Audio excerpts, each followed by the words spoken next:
বন্ধু রনি, মনে করো আমরা দুইজন এক বাগানে পিকনিকে গেলাম। এবার পিকনিকে যাওয়ার পর আমরা দেখলাম ওই জায়গায় একটা পেয়ারা রয়েছে। এই পেয়ারাটা কিরা খাবে? আমি খাবো না তুমি খাবা? বন্ধু তুই যখন পাইছিস তাহলে তুই খা। বন্ধু পেয়ারা খায় তো পানির পিপাসা লেগে গেছে। এবার আমরা আর একটু সামনে যাই, দেখলাম কি একটা গ্লাস পানি। এবার এই গ্লাসের পানি কিরা খাবে? আমি খাবো না তুমি খাবা?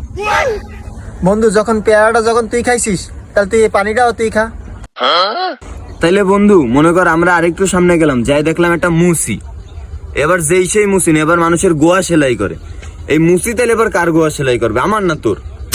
বন্ধু যখন পানি আর পেয়ারা দুইটাই খাইলি তাহলে গোয়াটাও তুই সেলাই কর। ঠিক আছে বন্ধু, তাহলে আমি সেলাই করাই নিলাম। এখন আরেকটু সামনে গিয়ে দেখলাম আমরা একটা সান্ডা। এবার যেই সেই সান্ডা না, এবার মানুষের গোয়া মারে। তাহলে এখন এই গোয়াটা কার মারবে, আমার না তোমার? ওর তো গোয়া সেলাই করা, তাহলে কি আমার?